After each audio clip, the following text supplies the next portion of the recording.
Most high performers think that stress is the price of success. But after coaching entrepreneurs, salespeople, executives, top performers now for decades, I found the opposite is true. The people who work less and make more, the ones who think clearly and create extraordinary results, those people are almost always operating from a calm nervous system, not occasionally, consistently. And most of us were taught that intensity creates results. So we learn to use pressure as fuel, right? You overthink, you overwork, you overcontrol. And somewhere along the way, we started confusing stress with effectiveness. But stress doesn't make you perform better by the numbers. Stress is your nervous system preparing you to survive. And survival is not the same thing as thriving. And today, I want to help you start thriving. So here's what I'm going to do. I'm going to share a powerful distinction with you that'll make an immediate difference in your ability to create peace of mind right now. And then we're going to finish up with 5 ideas that can make this week a week where you start to experience something that I call enlightened prosperity. So let's begin with this idea that there's a part of your mind that I call the drunk monkey. It's the survival part. It's that ancient survival system constantly scanning for threats. It forecasts the negative. It replays conversations. It catastrophizes small problems. It tells you if you slow down, everything's going to fall apart. And most ambitious people think that the voice in their head is actually helping them to succeed. But what I've discovered is this: the highest performers don't grind their way to peace. They build peace first, and then they create from there. They create on top of peace.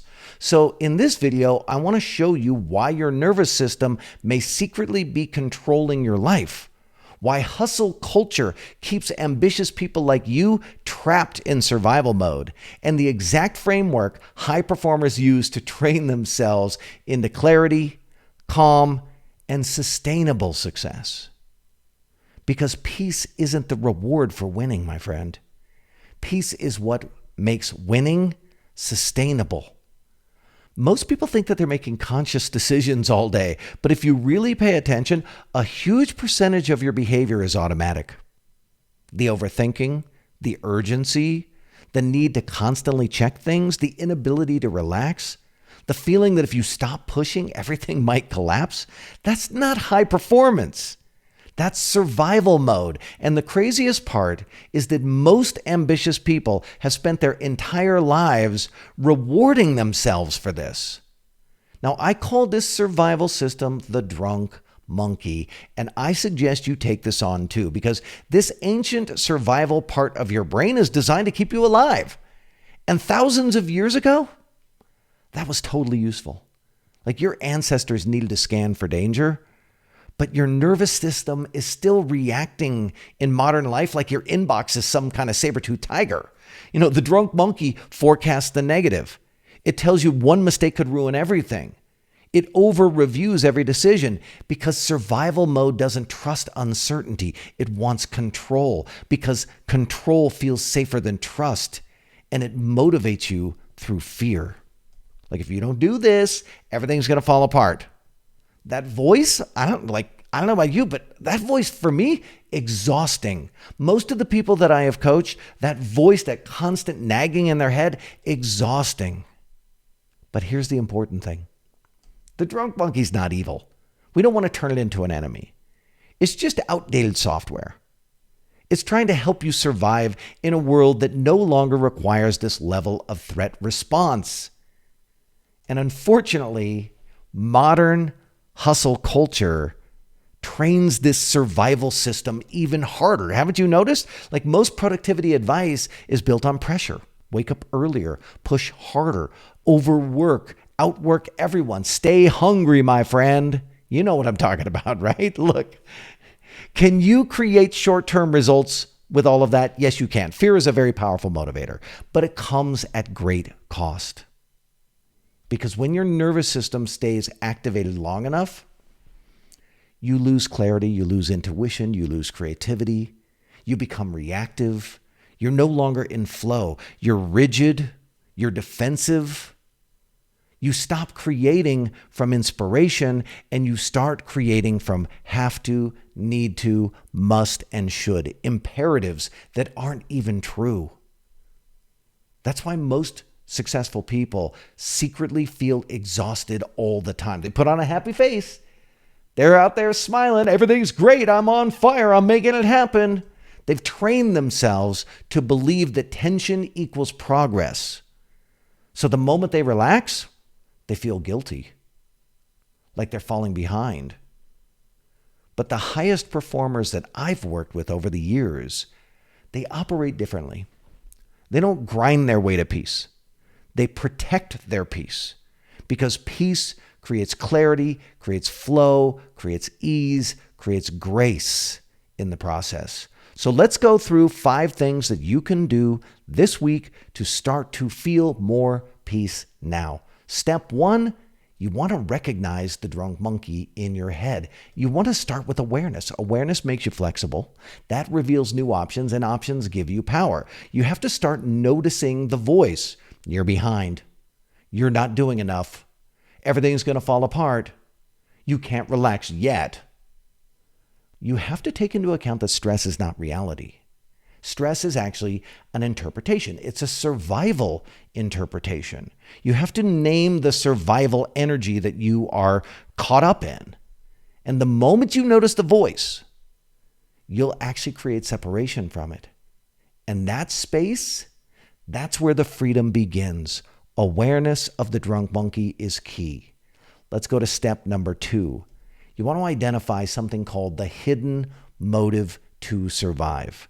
Now, beneath the survival thinking, there's usually some hidden fear, greed, grudge, hatred, victim, illogical rules, humble, traitor, pride, resistance, lazy. These are like instinctive fears, but you don't hear them like that. You hear like fear of not being enough, fear of losing status, fear of becoming irrelevant, fear of embarrassment, fear that you won't have enough. Most people don't realize that they're not working harder because they're inspired. They're actually working harder because they have these fears running. They're actually scared and they don't want to admit it. It's like, I'm going to get to this result. And when I finally get to this result, I'm going to finally get there, right? So you have to see this, because once you do, you'll actually stop worshiping the stress.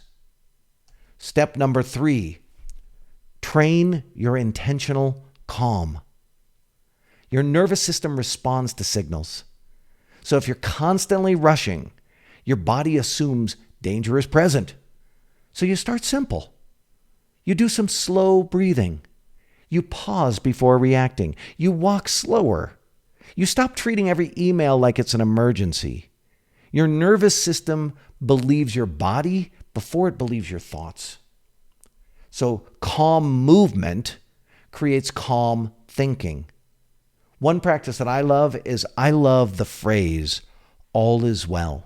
There's something about that phrase, all is well. Even though life is not perfect, all is still well, because all is not well is just an interpretation, and all is well is just an interpretation. Where do I want my nervous system? Do I want to be settled at peace so I can be clear and powerful, or do I want to be agitated and freaked out and jumpy and nervous? When your nervous system finally settles, something incredible starts to happen. Let's look at step 4.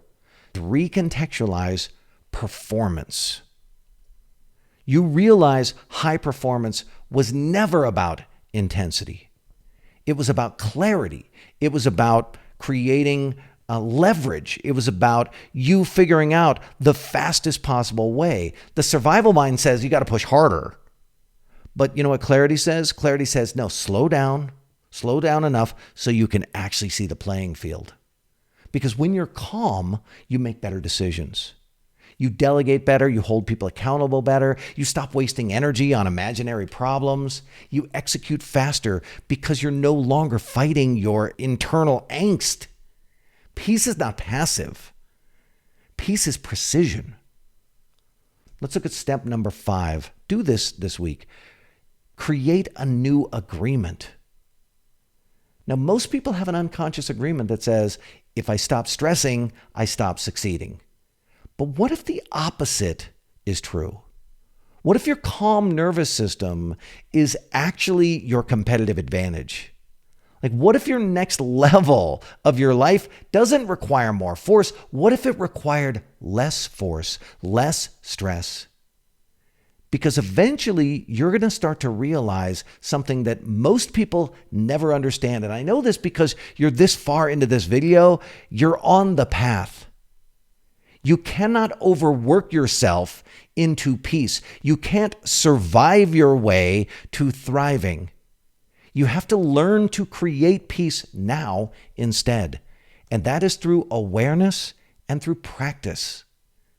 Now, most people spend their entire lives trying to achieve peace, and they think that peace is going to come after the money. And I just want you to know, they think peace is going to come after success and recognition. And when I finally prove that I am the man and I am the woman, but their nervous system never stops being in survival mode. I know I have coached these people. So many of the people who come into my programs or come into my masterminds or my coaching, so many of these people, they're already at the height of success. And no amount of achievement feels like it's enough. They always feel behind because the survival mind says they need another problem. They need another goal. They need another threat. They need another thing to overcome. They need to keep proving themselves. They need to keep staying relevant. Another reason to stay tense. But that's the trap. The people who truly thrive, the people who create extraordinary results without destroying themselves in the process, learn how to operate from peace first. They recognize the drunk monkey. They stop worshiping stress. They train intentional calm. They realize that clarity is way more powerful than force. They don't need more pressure to become powerful. You need a better operating system because peace is not the reward for success. Peace is what makes success sustainable. All is well, my friend. Practice all 5 of those things this week and watch what happens.